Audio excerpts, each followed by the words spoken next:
Bom dia, boa tarde ou boa noite. Meu nome é Virginia Pearson, eu sou doutora em Psicologia Social. Esse é um bate-papo que eu estou fazendo, com alguns vídeos, o objetivo é ajudar as pessoas. São tópicos diferenciados e, dependendo do seu interesse, você procura o tópico que mais lhe agrada, né? Ou que você precisa, ou que você tem interesse, que está curiosa sobre aquilo, né? Muito bem, hoje eu vou falar um pouco sobre pandemia, a adaptação, estratégias, né? De lidar também com mudanças, com tempos assim como os nossos tempos, né? De isolamento social e tudo isso. É um tópico do momento, né? Tá todo mundo falando sobre isso porque estamos vivendo nessa situação, não é verdade? Então, o que é que a gente pode trocar nessa época de pandemia, né? Então, vamos lá.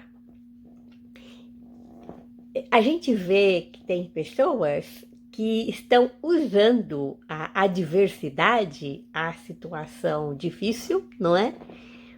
E estão construindo, estão fazendo coisas novas, estão se redescobrindo em áreas diferentes, estão pegando uma direção, né?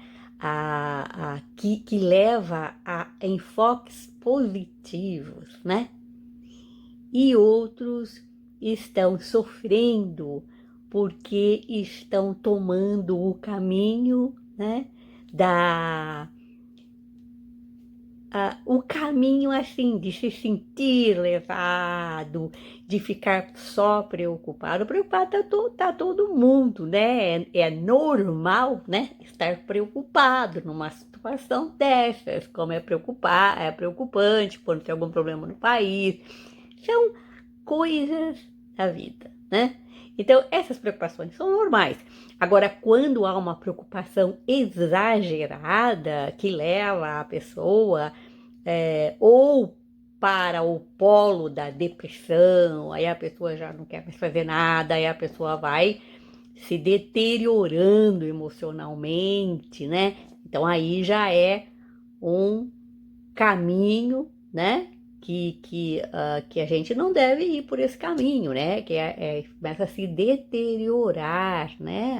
O well-being da pessoa, em outras palavras, começa a deteriorar o seu bem-estar, né? A sua alegria de viver, os seus relacionamentos com seus familiares e etc. E quando falo relacionamento com familiares, mas eu não tenho relacionamento com seus familiares.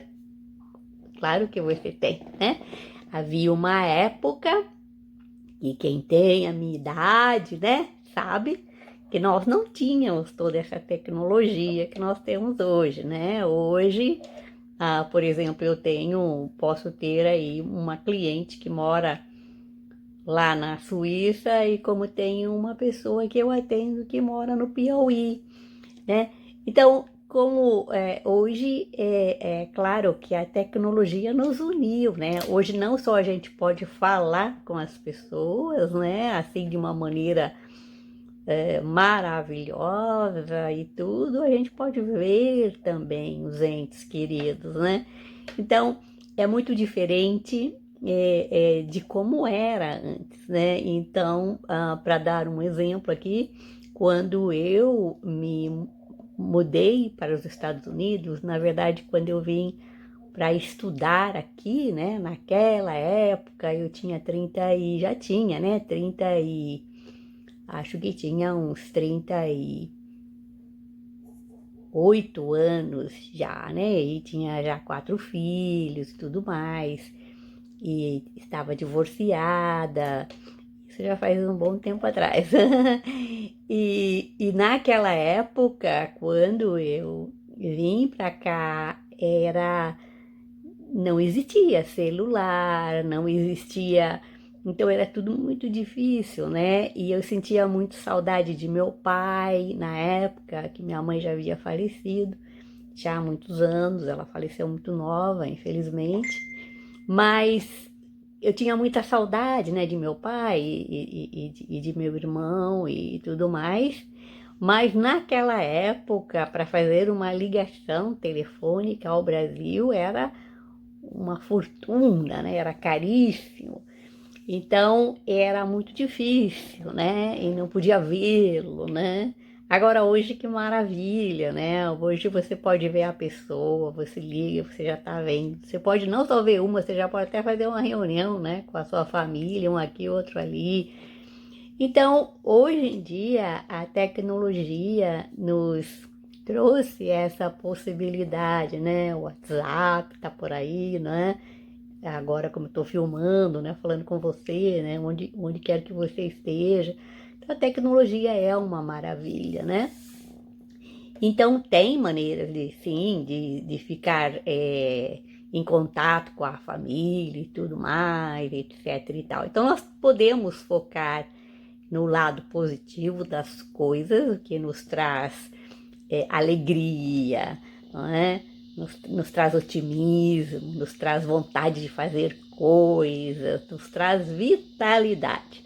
Ou podemos focar no lado negativo das coisas. Ah, pois é, mas só posso ver aí no WhatsApp, só posso ver no telefone, eu quero pegar a pessoa, eu quero abraçar.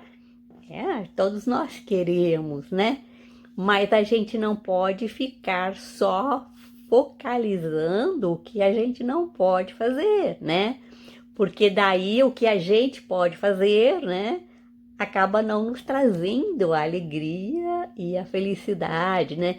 É como aquela história que diz assim: se você só fica olhando para aquilo que você não tem, né, você é uma pessoa sempre infeliz, né? Uma pessoa amarga, uma pessoa que não tem felicidade na sua vida, não tem alegria na sua vida, né? Não tem vitalidade, né? Se afoga na própria amargura, né? É uma realidade, não é verdade? Então temos que focalizar nas coisas positivas. Então, nessa época de pandemia, com todas as restrições que temos, nós temos que pensar que essas restrições são boas, né? Que essas restrições nos protegem, né? Enxergar as restrições necessárias durante essa fase, né? Porque tudo passa, né? Na vida tudo passa, são fases, não é verdade? Então, focalizar, por exemplo, tem restrições. Restrições, nós podemos pensar de duas maneiras sobre restrições. Restrições é uma coisa terrível, sei porque eu tenho que ficar usando essa máscara, porque eu tenho, exigem que eu ponha isso, que eu faça aquilo, exigem isso e aquilo, e ficar constantemente com aquela raiva, né? Lá, borbulhando dentro de você, né? Te envenenando, né? Ou você pode ver a restrição como uma medida protetora, né? Que bom, né? Que tem essa medida, porque está me protegendo, que é a realidade, né? Então, realidade é realidade. Então, voltando então a falar sobre a atitude que a gente tem agora com relação a outras coisas e os caminhos que as pessoas escolhem. Então, nesta fase, não é? Que existem adversidades, vamos chamar assim, você tem uma escolha muito importante, né, a fazer, né? Então eu vou dizer para você, a escolha que você tem é entrar no caminho das lamentações, caminho da amargura, caminho da depressão, no caminho destrutivo, ou você pode entrar, seguir, né, escolher o caminho construtivo. O que é o caminho construtivo? Usar a sua criatividade, usar a sua inteligência, usar esse tempo para coisas construtivas, né? E aí cada um tem ali a sua lista de possibilidades, de coisas que gosta de fazer, de coisas que tem vontade de fazer e que pode fazer dentro da sua própria casa, né? Então, ou, por exemplo, a possibilidade de sair ao ar livre e andar num parque, vai com a máscara, se chega perto de pessoas, põe a máscara, etc. Existem alternativas no momento que nós começamos a olhar para elas, né? No momento que nós fechamos as portas para as alternativas, elas realmente desaparecem. Aí parece que não tem saída, não tem opção. No momento que abrimos as portas para as alternativas, como mágica, elas começam a aparecer. Em outras palavras, nós começamos a enxergá-las, né? Então, quais são essas alternativas, né? Então, este é um desafio que eu deixo para você aqui nesse vídeo, porque eu vou fazer outro, né? Sobre isso, outros. Mas nesse vídeo, para não ficar muito comprido, eu deixo esse desafio com você, né? Pega uma folha de papel aí, escreve, não é? Quais são as alternativas, as opções que você tem, não é? Quando você o que você pode fazer nessa fase. Usa criatividade, tá? Até o próximo vídeo. Grande beijo. Tchau.